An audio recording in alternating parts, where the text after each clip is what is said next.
विधानसभा सत्र खत्म होने के बाद एक बार फिर चंपई सोरेन की चर्चा चल निकली है। उनकी वापसी की बात होने लगी है। अब तो वह दिन भी बताया जा रहा है जब चंपई सोरेन की वापसी होगी। इसे लेकर जेएमएम के एक विधायक ने अंदर की बात बता दी है। इस बात का खुलासा किया है कि चंपई सोरेन को लेकर उनकी पार्टी में क्या चल रहा है। हम चंपई को लेकर एक बड़ी खबर आप तक पहुंचाएं। इससे पहले आप हमारे YouTube news channel fifth pillar को लाइक और सब्सक्राइब कर लें। सीएम हेमंत सोरेन के 31 जनवरी को गिरफ्तार कर जेल भेजे जाने के बाद झारखंड में सियासी उथल पुथल मची थी। इसके बाद राजनीतिक गणितबाज कयास लगाने लगे थे कि हेमंत सोरेन कल्पना सोरेन को सीएम बनाएंगे, मगर ऐसा नहीं हुआ। हेमंत ने कच्ची गोलियां नहीं खेली हैं। उन्होंने चंपई सोरेन को सीएम बनाया। इसी बीच जेल में सीएम को बाहर हो रहे खेल का पता चला कि किस तरह बीजेपी उलटफेर करने वाली है। 149 दिन बाद जेल से बाहर आने के बाद हेमंत ने सीएम की कुर्सी दोबारा संभाल ली। यह बात चंपई सोरेन को नागवार गुजरी। उन्होंने दिल्ली की 1-2 यात्रा की और फिर भाजपा ज्वाइन कर ली। उनके भाजपा में आते ही एक तूफान मच गया। कहा जाने लगा कि अब जेएमएम सरकार की खैर नहीं है, अगला चुनाव महंगा पड़ने वाला है, मगर ऐसा कुछ नहीं हुआ। चंपई अपनी सीट जीतने तक सीमित रह गए। उस कोल्हान और संथाल में कुछ नहीं कर पाए जहां के लिए उन्हें भाजपा में लाया गया था।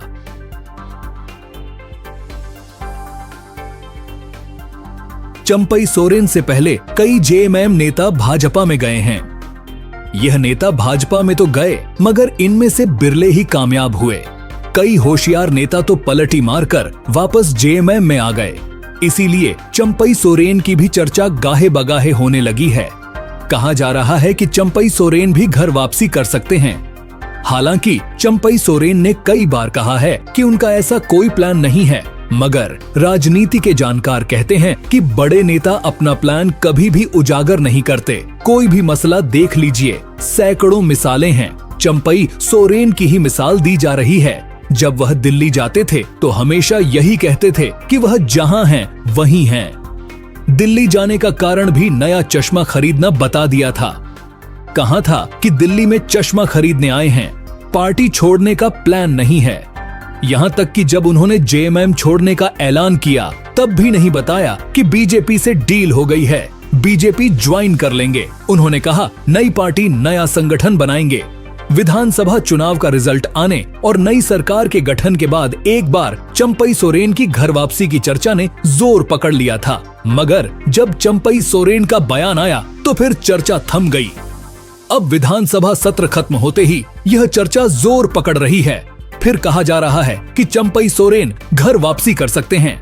इस बार तो वह समय भी बताया जा रहा है जब चंपई सोरेन घर वापसी करेंगे। कारण भी बताया जा रहा है कि चंपई सोरेन क्यों भाजपा में गए।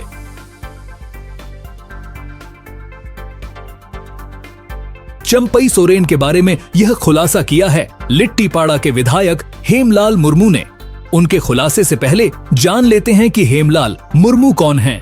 हेमलाल मुर्मू साल 1990, 1995, 2000 और 2009 में 4 बार बरहेट के विधायक बन चुके हैं। 2014 में हेमलाल मुर्मू को लगा कि उनके साथ जेएमएम नाइंसाफी कर रहा है। तब उन्होंने पलटी मार दी और भाजपा के साथ खड़े हो गए। भाजपा ने 2014 के विधानसभा चुनाव में हेमलाल मुर्मू को ही बरहेट से उम्मीदवार बनाया। भाजपा ने सोचा था कि जीता हुआ उम्मीदवार है, सिटिंग एमएलए है, बरहेट की सीट भाजपा के खाते में जानी तय है, मगर वह कहते हैं ना कि जेएमएम का वोटर उम्मीदवार नहीं देखता, वह तीर धनुष देखता है। यहां से खुद हेमंत सोरेन खड़े थे और हेमलाल मुर्मू हार गए। साल 2014 और 2019 में बीजेपी ने राजमहल लोकसभा सीट से टिकट दिया, मगर वह चुनाव नहीं जीत सके। हेमलाल मुर्मू की हार का सिलसिला चल निकला तो उन्होंने सूझबूझ दिखाई और साल 2023 में जेएमएम में घर वापसी कर ली। इस बार के विधानसभा चुनाव में हेमलाल मुर्मू को लिट्टीपाड़ा से चुनाव जीतकर विधानसभा पहुंचे हैं। विधायक हेमलाल मुर्मू ने खुलासा किया है कि चंपई सोरेन अभी नहीं तो 10 साल बाद घर वापसी करेंगे। हेमलाल मुर्मू ने कहा कि वह 10 साल तक भाजपा में रहे। भाजपा में राजनीति कैसे होती है उनसे बेहतर कोई नहीं जानता। हेमलाल मुर्मू ने कहा कि चंपई सोरेन को पता नहीं क्या हुआ था कि वह भाजपा में चले गए। हेमलाल मुर्मू यहीं नहीं रुके, उन्होंने असम के सीएम हिमंता बिस्वा सरमा पर भी निशाना साध दिया। उन्होंने कहा कि हिमंता बिस्वा सरमा झारखंड के गोगो दीदी योजना के फार्म की पोटली लेकर असम चले गए हैं। हेमलाल ने गांडेय की विधायक कल्पना सोरेन के बारे में कहा कि इसी लेडी ने भाजपा के कमल के फूल की पंखुड़ियां बिखेर कर रख दी। हमारा यह वीडियो आपको कैसा लगा, हमें कमेंट बॉक्स में जरूर बताएं। हमारे YouTube चैनल फिफ्थ पिलर को लाइक और सब्सक्राइब करना न भूलें।